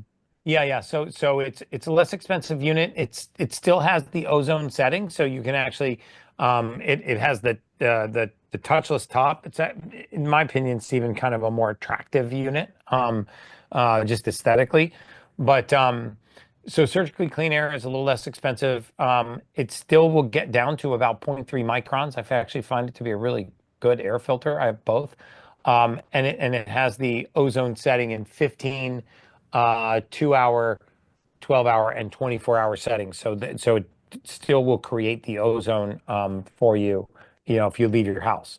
Just remember that you can't have pets or birds or anything. Well, I called them and talked to a rep for a long time yesterday, and he didn't even know what I was talking about. He said, you should not have to leave your house with any of our settings. I said, well, this is what they told me, they referred me to. So maybe it was just the rep I talked to. Yeah, I mean, that's you definitely want to leave the house with an ozone. I mean, you could technically have it in the room and keep the room closed, and a little bit that seeps out wouldn't be bad. But then you're not really getting the best benefit from the ozone. You kind of want the ozone to go everywhere. So theoretically, if you had a bedroom, you could close the bedroom doors or door and keep it in there. And I imagine you wouldn't have to leave the house. But ozone's caustic to lung tissue, and it's also caustic to living pets. So I wouldn't run the ozone setting while I was in the house. Okay. And I also have peripheral neuropathy. I have gotten the Vinia Resveratrol, great. Resveratrol, right? I've gotten that. Yes. And I thought I was ordering the spray, but I ended up with a liquid Rho liposomal glutathione. Rho liposomal glutathione is great. The Vinia Resveratrol is great. I would also really consider taking the H2 tab. These that I'm doing that. I'm doing that also. Yeah, because that's really good for peripheral, circulation. And very often, especially if you're not diabetic or insulin-dependent diabetic, very often peripheral neuropathy is related to poor circulation, right? I mean, if you think about if I wanted to give you peripheral neuropathy in one arm, I would just put a tourniquet on this arm, right? And if I put a tourniquet on this arm tight enough, you'd have peripheral neuropathy in this hand in about 20 minutes, right? There's nothing wrong with those nerves. As soon as I release that tourniquet, 10 minutes later, you would not have peripheral neuropathy in that hand. The important point is that there's nothing wrong with the nerve. It's just you've compromised the blood supply. Now, that circulation be compromised for a number of reasons. Chronic inflammation, type 2 diabetes is a big factor in peripheral neuropathy. What's that? I had chemo 35 years ago. So okay, chemotherapy, those things. So let's try to naturally, as much as possible, restore the circulation to those areas. So is it in your feet? It's in my feet and legs below the knees, mostly my feet. And so Okay. they're not totally numb, and I can feel, just the slightest little, when I go out to do my grounding, Mhm. just a grass blade will just about, if it hits me the wrong way, will about take me off the ground. I don't understand how it could be numb and it can be painful at the same time. I don't have a lot of Yeah. pain except the stuff at night, the tingling and whatever. If I have Yeah, on that's good called days. hypersensory. That's called hypersensory. So Vinia Resveratrol, contrast therapy is also good. Hot and cold therapy. Soaking in hydrogen gas, bathing in hydrogen gas, taking hydrogen H2 tabs, making sure that your homocysteine, you check your homocysteine for peripheral vasoconstriction, and keeping your homocysteine in the single digits, preferably below 9. You can do that with things like trimethylglycine if it is elevated. I tell people to go to Home Depot and buy the cheapest, prickliest welcome mat that you can find, the little $10 green one that has the cheap little plastic things that get mud out of your shoes. And if you're watching TV, just put your bare feet right on it. Be very light if they're hypersensitive, and get to the point where you can move your feet around and wiggle your toes and things, and actually drive a lot of sensory input into the bottom of your foot. One of the worst things they do to people with peripheral neuropathy is they pad the bottom of the foot. And that's telling your brain that there's no tissue there. You want your brain to think that there's tissue there. You want to constantly remind it there's feet down here, there's toes down here. Send more blood to us, right? You want to constantly remind the brain that there's a limb there. And so by casting it, by protecting it, you actually you're causing those nerves to recede even faster. So if you have a favorite place that you watch TV or eat for dinner, or just a favorite sitting chair or whatever, put that little plastic welcome mat there and put your feet on it, and just drive a lot of prickly sensory input into the bottom of your feet. Okay. I also got a shaker vibrator. Mm-hmm. And I'm not sure I got the right thing, because I've heard you mention the vibration wasn't good, but the shaker was. I got a Pro Wave type thing, and I've just used it a couple times on the very lowest setting, and first time sitting down with just my feet on it. But is there a certain one that you recommend? There's one called a Sonic, which is the one that I have. I looked for that. It only moves in a vertical plane. Uh-huh. It doesn't shake. I don't think rattling the body is a good idea. Moving the body in a vertical plane is good for a number of reasons. Number one, it sends a shock wave through the skeletal system, which actually causes the bones to increase in density. It mimics impact or mimics load, but in a very safe way. So sometimes you'll see people bouncing on those trampolines. That's actually, believe it or not, also good for bone mineral density. The vertical shake plates are good for bone mineral density. The ones that go horizontal or go around in circles, those are terrible for you. You're just essentially rattling the body, and you don't want to shake the body. You want to move it in a vertical plane. So Sonic is the one that I have. As long as when you talk to the manufacturer, it only goes up and down in a vertical plane, it's probably a decent one. Okay. I have searched for that and haven't found it. So if they could put a link there, if someone could help me with that. Sure, we'll put a link to the Sonic. You can get it on Da Vinci's website, but I'll put a link to the Sonic. Okay. Sure. Okay, thank you. Appreciate it, Gary. You're very welcome. All right, Melissa's still muted up there, huh? Let's see if we can. Okay, did we get it figured out? Bottom left-hand side?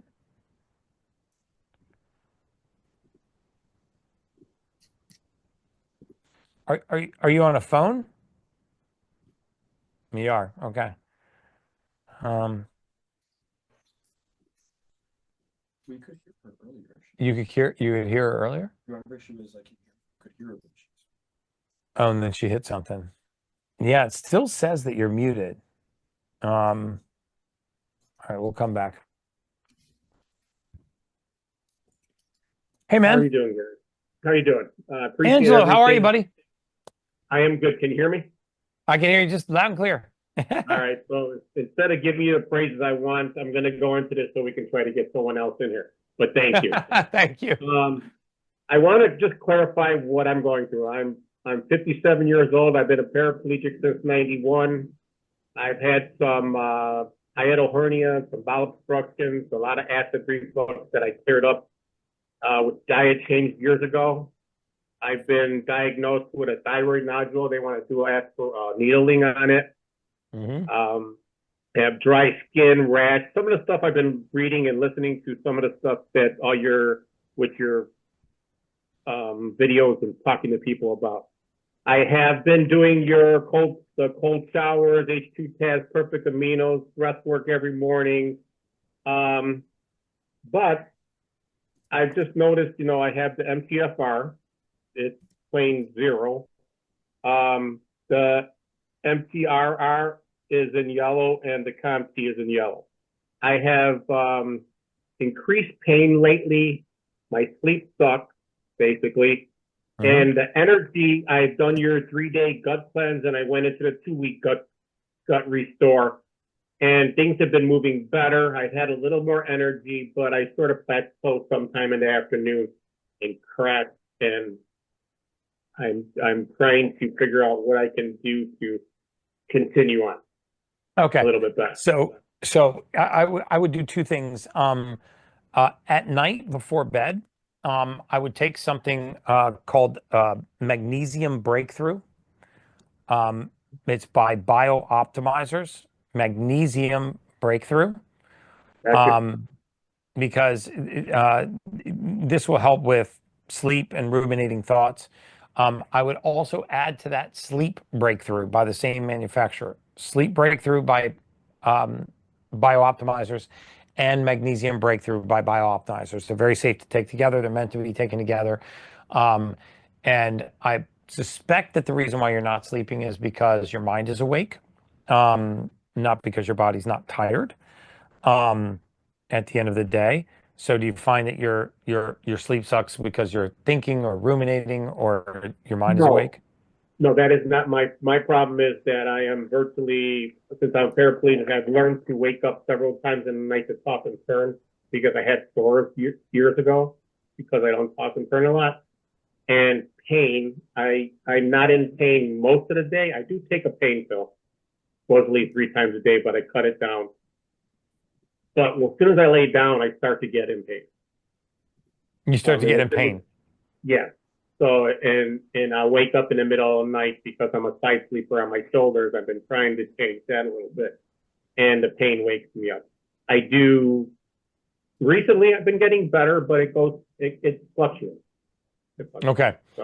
So I would still do Sleep and Magnesium Breakthrough. I would add BPC 157, the Body Protection Compound 157, because BPC 157 it's a gastric peptide, but it's great for healing and sealing the gut, but it was essentially designed to recruit platelets to the site of injury. So probably what you're developing over time is just what's called a repetitive use injury or chronic use injury. And it doesn't come from overuse. It can come from sleeping positions, it can come from standing too long, from sitting too long, from carrying things on the same side of your body. All kinds of things will cause that. But BPC 157 has a way of recruiting platelets to the site of injury and reducing your overall pain. So if laying on your side for an hour normally causes you to wake up, you'll be able to lay on your side for 90 minutes to 2 hours. So you have less frequency with waking up. It's an inexpensive peptide. You can order it online.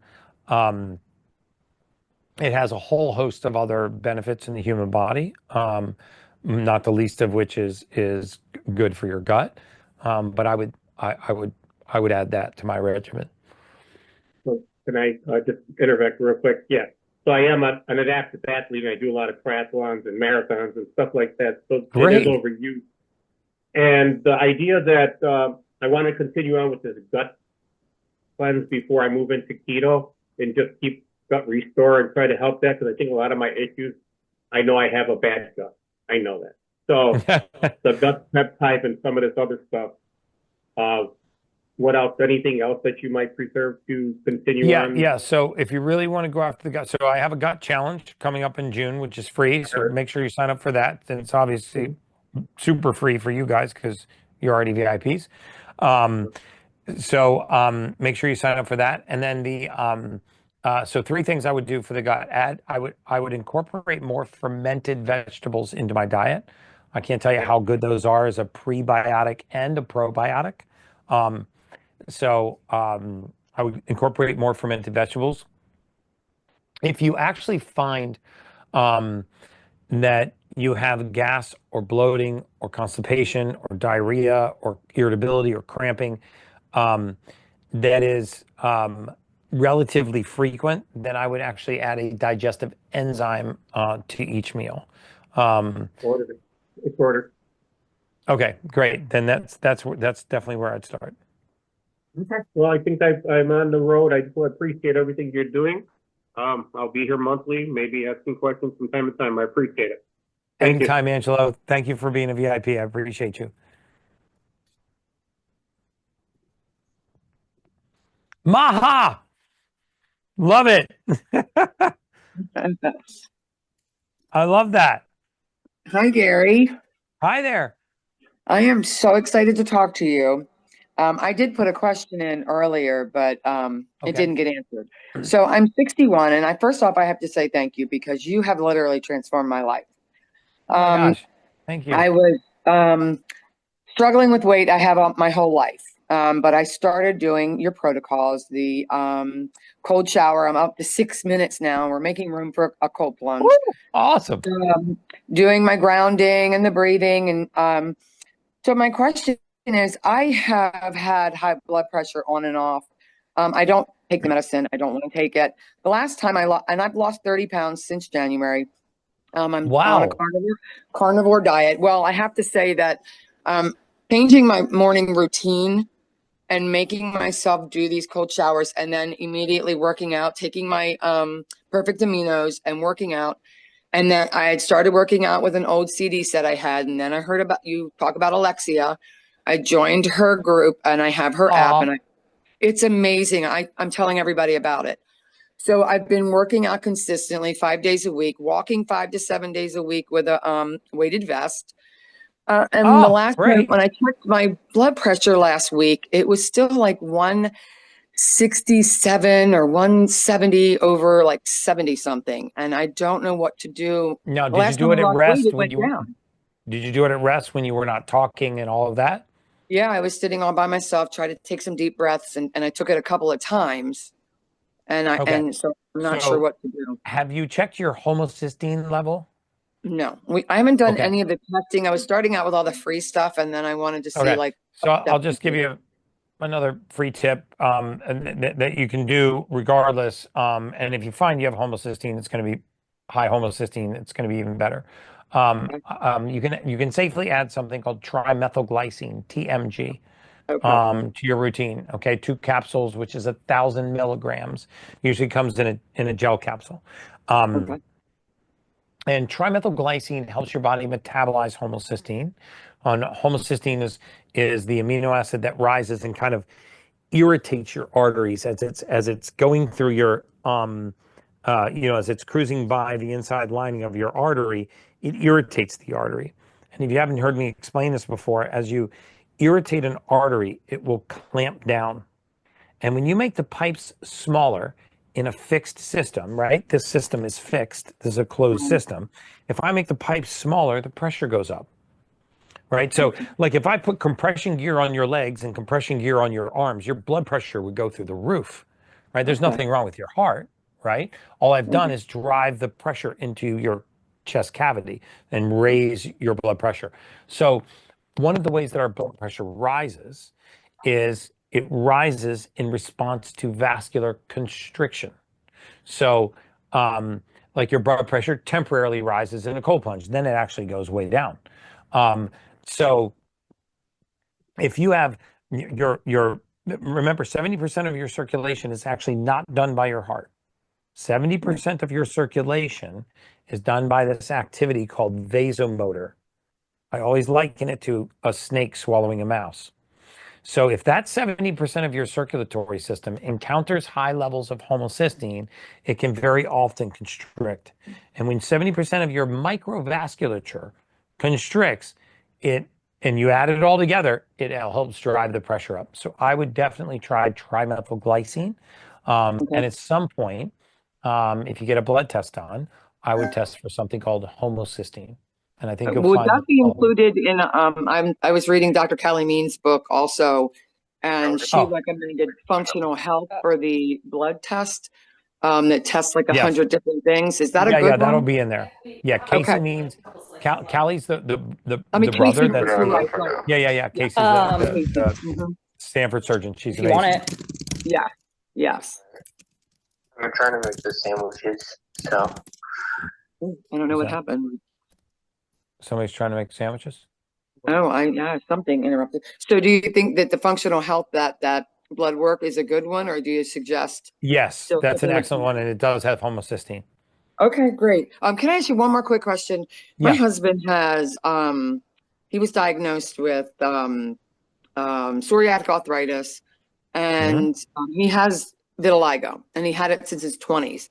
We've been doing carnivore, and we've watched all his psoriasis in his head or eczema completely heal. Gone. Isn't that amazing? Yes, but it seems like the vitiligo is increasing now. He's noticed spots on his legs, and I'm just wondering, do we start with this same blood work and go from there for him? I would absolutely, I would absolutely do that and find out if he has, elevated C-reactive protein or something else going on in the blood. But good for you with the eczema and the psoriasis. The seborrheic. Yeah, that was great. Thank you so much, and thanks for the Alexia Clark plug, because it's made a huge difference. She trains my wife. Yeah. Oh, She's great. that's so So awesome. I'm thank you so happy to so hear. much. Congratulations on your weight loss. Oh, thank you so much. Good talking to you. Yeah, good talking to you.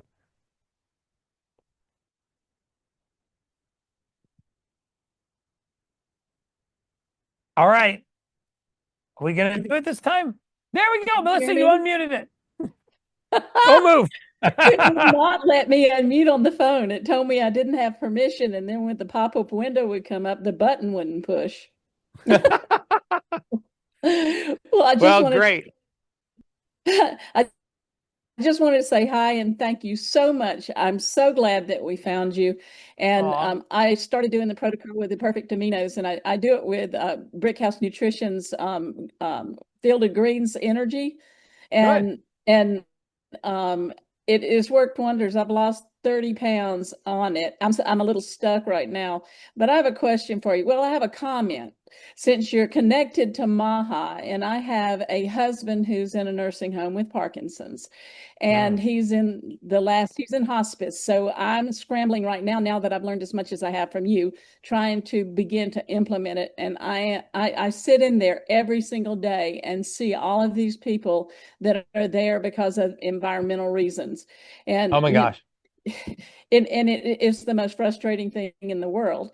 And so would you get to Robert F. Kennedy and let him know we need to do something about nursing home care seriously, because they're facilitating the death of our family members by not allowing us to pursue these natural ways. I mean, they first let me give him his supplements, but when he became a choking risk, then they began to take them away. And as I have tried to find other alternative ways to get in there, his health has declined. And so I have a question for you, because he went unresponsive in September of 2024 when he was on regular food, and they got him back. And then they decided they were going to put him on a higher floor with more skilled nursing care in case that happened again. So they automatically put him on a puree diet. He never in his life has ever, well, not ever in his life, but in our general everyday life, I have treated them, my children and grandchildren, and he, naturally as we possibly can, starting in the 70s from back to Eden, not understanding the biology, but being able to follow a protocol. And so I can see things that are wrong, and I know that the things that I can do to fix it. So if you can get any word to him, that they throw every one of them on a statin, and they put them on high blood pressure medication, and it doesn't help. You know, if they come in and take his blood pressure and it's still high, it's not working. I mean, that's just the plain bottom line of it. I finally worked with a nutritionist there and got them to get all the complex carbohydrates out of his diet, with exception to potatoes. But I'm considering asking them to use the cauliflower. That was yes, that's a great alternative. And I've been eating the Factor meals, the Factor Plus meals, or what, there, and that has done wonders for me as a single person at home now. It's really easy for me to heat my food up. Now, here's my question. Because he has the acid reflux from the diet, so all the sugar's gone, majority of the complex carbohydrates are gone. They've got him down to whatever the meat is in their meal that day gets prepared for him with probably a broth or something simple, but it has to have thickener in it. I've narrowed down a couple of the thickeners in there that are a problem for him, and I've found a couple that seem to be fine now, of the thickeners for the thickened water. My first question for you is, if I wanted to hydrogenate his water, would the tab work in thickened water? Yes, it would. It absolutely would. Yeah. What are they thickening it with? Soy lecithin? That's okay.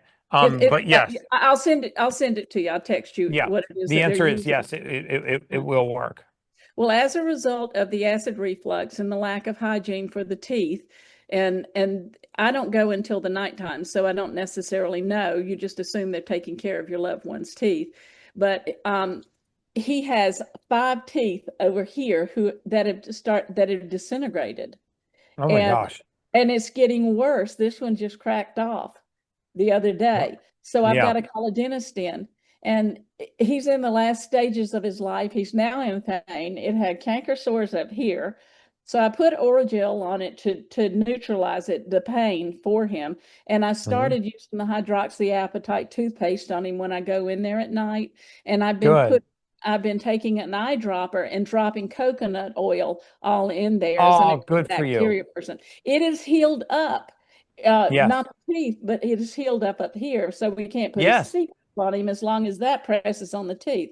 Now, here's my question for you. The $90 million question is fluoride washes. They want to come in and they want to plane all those teeth, I guess. I don't know if that's what they call it. I can send you the what they're calling the procedure. The first thing they're going to do is clean it. We were holding off on cleaning it till we could get through with the acid reflux. At this point, now we have to do something about the teeth. This is going to cost me thousands of dollars. Is there something that will help heal those teeth or that area when they do the procedure? They're going to have to do the procedure at this point. He's in a lot of pain. Yeah. So there's three things that will help heal that area. First of all, you can break open BPC 157 capsules, and he can actually put those in pureed food. So and that will help tremendously.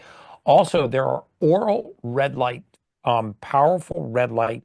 They look like a magnifying glass or like a flashlight, small flashlight that have very high intensity red light that you can hold against the gums on the outside, and they will actually penetrate and heal through the cheek right into the gums. And it feels warm. He won't mind it at all. It's actually a little bit soothing. You can order those online. They look like a flashlight. They have a little cone at the end. What exactly is it called? Or is there a link? It's a red light therapy device. You know, the one that Jagar gave me, I can't think of the name of it. It's handheld red light therapy. So I would look at a red light therapy wand. It might be listed as, or handheld red light therapy. I know that LightStim makes one for your face, but that's not the one that's powerful enough. My team's searching for it right now. I'll try to put a link in the show notes. Now the other question is I'm gonna have them come in and clean the teeth first before we talk about the procedure. And they're going to give him a sedative. And they mentioned Ativan, or there's another one that starts with L. And do I have anything to worry about that? We don't take medication in general. Well, no, they're going to have to do that for, that's something that can clear his system. They're going to have to do that to do the procedure anyway. Obviously, you don't want him to have that without a sedative. So those have a tendency to clear very, very quickly, but they're probably also going to put him on a long-term antibiotic. So if they do that, I would, even in his current condition, which I'm sorry to hear about, I would have him taking a probiotic with that as well. Well, when he had a bed sore not too long ago, I found out that, and I could tell that his muscles are breaking down. So now I'm starting to give him the Perfect Amino. That's great. And things like that in a drink. So what I do is I take CoQ10 with L-carnitine in it because it's liquid and orange flavored. And then I take the turmeric that is orange flavored as well. I neutralize it with a little bicarbonate soda. And then I put coconut water in it. And then I put 2 collagen scoops in it and collagen peptides. And I give that to him, and his color comes to his face. He gets more attentive and bright. So now that I know that works, I'm going to start doing that. And also I've been giving on occasion the Field of Greens with Perfect Amino in it a second time in the day. I can see a difference. And I don't. Absolutely, you can. Protein. I mean, those are the 9 essential amino acids. They're called essential for a reason. Right. And when we can't break proteins down, we still need the essential amino acids. We might not be able to get them from food. So that's amazing.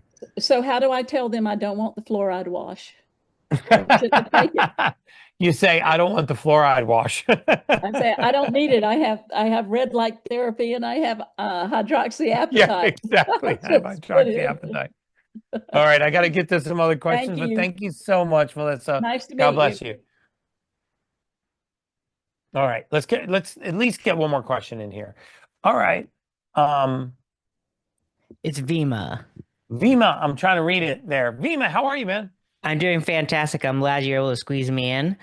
So I've been listening to you for the last like 5 or 6 months, and I've been kind of like following your slowly kind of one by one going down your list of kind of things to do. And I'm kind of trying to get ideas of like what should be my next step. So currently I'm avoiding tap water, doing filtered or Mountain Valley spring water. And I use hydrogen tablets, sea salt that you recommend, or the hydrogen echo bottle. I took the methylated test, and I've started to take the supplements that when you were part of like 10X, and then I think my they're good variation. supplements.